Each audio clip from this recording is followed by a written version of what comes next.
সুন্নাত বিষয় যা আপনারা হয়তো জানেন, তারপরেও দু একটি বিষয় আমি উল্লেখ করি। প্রথমত, ঈদের দিনের সবচেয়ে বড় করণীয় হচ্ছে ঈদের দিনে লা সালাতা ওয়ালা আযানা ওয়ালা নিদা ওয়ালা ইকামাতা। ঈদের সালাতের কোনো আজান নাই, কোনো ইকামাত নাই, কোনো ডাক নাই।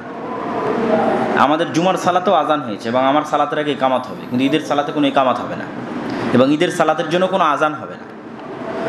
তো যদি ডাকাই লাগতো তাহলে আজানই দেওয়া হতো। যেহেতু আজানই উঠিয়ে দেওয়া হয়েছে, ইকামতই উঠিয়ে দেওয়া হয়েছে, সুতরাং এখানে ডাকার কোনো সুযোগ নাই যে আসেন আর 5 মিনিট আছে, 10 মিনিট আছে, আপনারা উপস্থিত হন, এটা সুযোগ নাই। এটা হচ্ছে মানুষ স্বাচ্ছন্দ্যে, আনন্দে, উৎসাহ এবং উৎফুল্লতার সাথে অংশগ্রহণ করবে। ওয়ালি তুকাব্বিরুল্লাহ আলা মা হাদাকুম। ঈদের দিনের সবচেয়ে বড় আনন্দ হচ্ছে দুইটা। সবচেয়ে বড় আনন্দ আল্লাহর দেওয়া আনন্দ দুইটা, তার সাথে মানুষ বৈধ যে কোনো আনন্দ যুক্ত করতে পারে। আল্লাহর দেওয়া আনন্দ দুইটা কি? একটা হচ্ছে মানুষ আল্লাহর বড়ত্ব এবং মহত্ব ঘোষণা করবে, ওয়ালি তুকাব্বিরুল্লাহ, যাতে তোমরা আল্লাহর তাকবীর পাঠ করতে পারো। তো আল্লাহ সুবহানাহু ওয়া তাআলার যে তাকবীর রাসূল সাল্লাল্লাহু আলাইহি ওয়াসাল্লাম শিখিয়ে দিয়েছেন, সেই সুন্নাত পদ্ধতিতে ঈদের দিনে তাকবীর পাঠ করা হচ্ছে ঈদের সবচেয়ে বড় আনন্দের উৎস। আল্লাহু আকবার, আল্লাহু আকবার, লা ইলাহা ইল্লাল্লাহ, আল্লাহু আকবার, আল্লাহু আকবার, লিল্লাহিল হামদ। আর দ্বিতীয় বড় আনন্দ যেটা আল্লাহ এবং আল্লাহ রাসূল করতে বলেছেন, সেটা খাওয়া, কারণ এই দিনে না খেয়ে থাকা হারাম। সুতরাং দ্বিতীয় আনন্দ কানেক্টেড হবে খাবার। মানুষ তার পছন্দ অনুযায়ী, রাসূল সাল্লাল্লাহু আলাইহি ওয়াসাল্লামের সুন্নাত ছিল তিনি বিজোড় খেজুর খেয়ে ঈদের সালাতে যেতেন।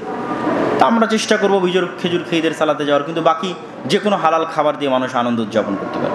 তার সাথে আর যে কোনো হালাল উপায়ে মানুষ ঈদের দিনে আনন্দকে কানেক্টেড করতে পারে, কিন্তু এই দিনে হারাম কোনো কিছুর মাধ্যমে আনন্দ করা, এটা আসলে এই দিনকে অপমান করা। কেন? এটা আল্লাহর দেওয়া আনন্দের দিন এবং এই দিন হচ্ছে মহৎ দিন, বড় দিন, মহান দিন। তাহলে আল্লাহর দেওয়া একটা বড় মহৎ এবং মহান দিনে আপনি আল্লাহরই বিধানকে লঙ্ঘন করছেন, তাহলে এটা একই সাথে দুইটা গুনাহ হচ্ছে। একটা তো যে হারাম কাজটা করছেন সেটার গুনাহ, আর একটা হচ্ছে এটা বড় মহান দিনের পবিত্রতাকে লঙ্ঘন করার গুনাহ। কিন্তু আমাদের ইয়াং জেনারেশন তো সেই জিনিসটা বোঝে না। তাদের কাছে ঈদের আনন্দ মানে গান বাজনা, বেহায়াপনা, বেলিল্লাপনা, বেপর্দা। তো এইটা দাওয়াত আমাদেরকে তাদের কাছে পৌঁছে দিতে হবে। ঈদের দিনের সুন্নাতগুলোর মধ্যে বড় একটি সুন্নাত হচ্ছে রাসূলুল্লাহ সাল্লাল্লাহু আলাইহি ওয়াসাল্লাম ঈদের মাঠে কখনোই ঈদের সালাতের আগে খুতবা দিতেন না। আবু সাঈদ খুদরী রাদিয়াল্লাহু তাআলা আনহু এটা নিয়ে এক সাহাবীর সাথে মতভেদ হয়েছিল। আল্লাহর নবী কোনোদিন ঈদের মাঠে গিয়ে খুতবা দেননি, আবু বকর কোনোদিন ঈদের মাঠে গিয়ে খুতবা দেননি, ওমর কোনোদিন ঈদের মাঠে গিয়ে খুতবা দেননি, ওসমান কোনোদিন ঈদের মাঠে গিয়ে খুতবা দেননি, আলী কোনোদিন ঈদের মাঠে গিয়ে খুতবা দেননি। কখন দিয়েছেন? সালাতের পরে খুতবা দিয়েছেন। মানে সালাতের আগে কারো মুখে কোনো কথা নাই, কোনো সাউন্ড নাই, আসেন বসেন।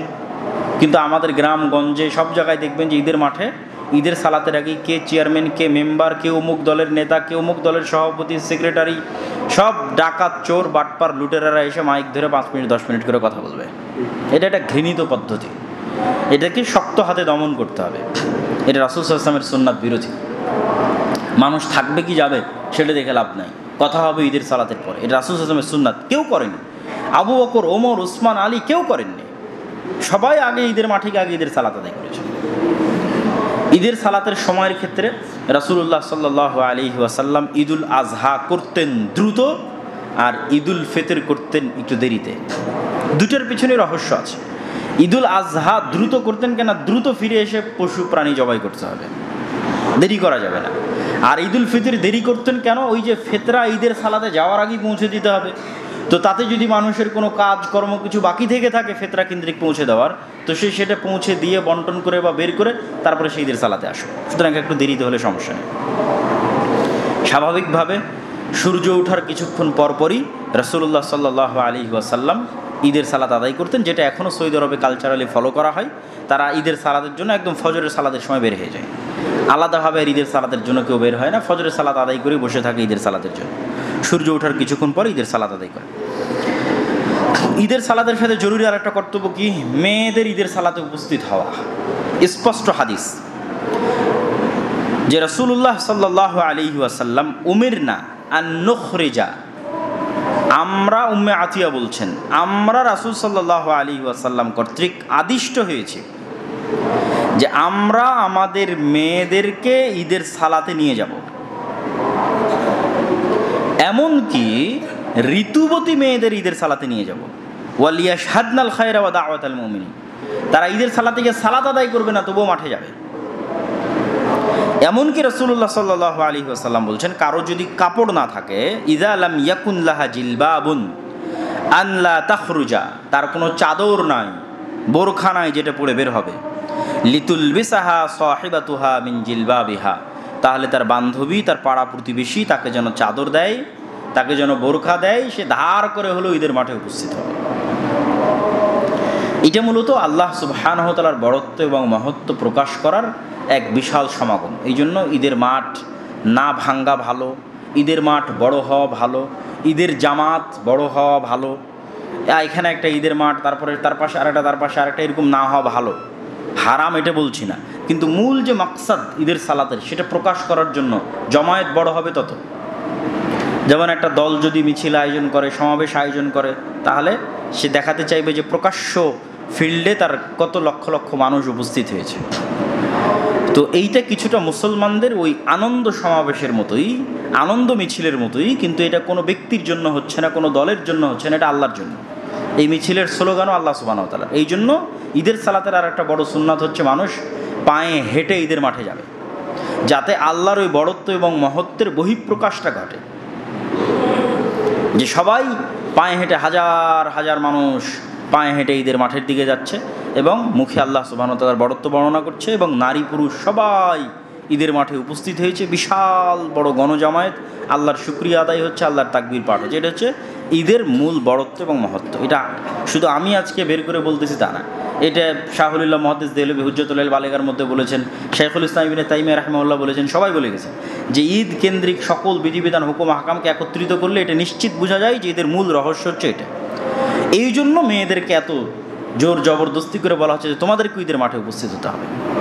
এই জন্য যেখানে যে মাঠে ঈদের সালাতের ব্যবস্থা নেই মেয়েদের, সেখানে জরুরি ভিত্তিতে তাদের ঈদের সালাতের ব্যবস্থা করতে হবে। ঈদের সালাতের ক্ষেত্রে আমরা খাওয়ার কথা বলেছি, রাসূল সাল্লাল্লাহু আলাইহি ওয়াসাল্লাম বিজোড় খেজুর খেয়ে যেতেন, ইয়াকুলু তামারাতিন ওয়া ইয়াকুলুহুন্না বিত্রা, এবং বিজোড় খেজুর খেয়ে যেতেন।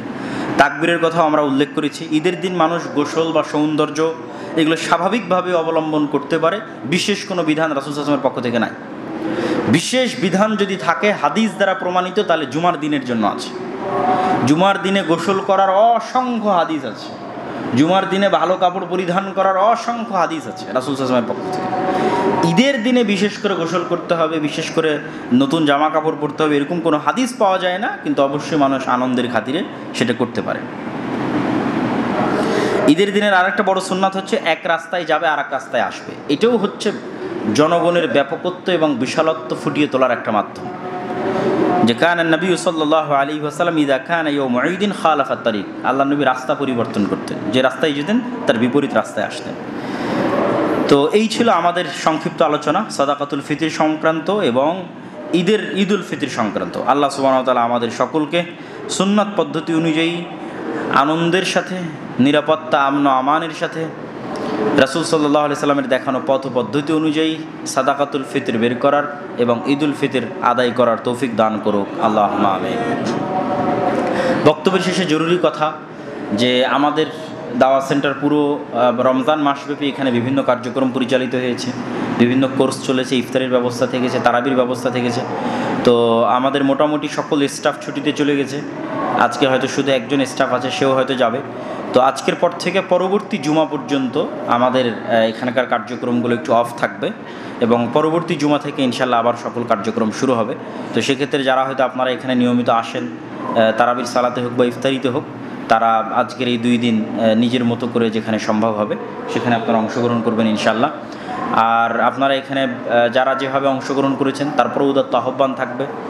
জামিয়া সালাফিয়ার কথা আপনারা জানেন এবং আমাদের বিভিন্ন কার্যক্রমের কথা আপনারা হয়তো অনলাইন অফলাইন বিভিন্ন সময় অবগত হন। বিশাল বড় প্রতিষ্ঠান এবং অনেক কাজ, সুতরাং আপনার জাকাত হোক, আপনার স্বাভাবিক দান হোক, সেটার একটা অংশ অবশ্যই আপনারা এটাতে অংশগ্রহণ করতে পারেন এবং অংশগ্রহণ করার জন্য উদাত্ত আহ্বান জানাবো। রমজান মাস যেহেতু শেষ, সেহেতু আমরা যত বেশি পরিমাণে পারি কল্যাণের কাজে এগিয়ে আসা উচিত।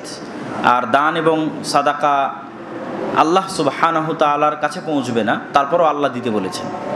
তার মানে এটার পিছনে অবশ্যই কোনো রহস্য আছে। এই অর্থনৈতিক ইবাদতের অনেক ক্ষমতা আছে।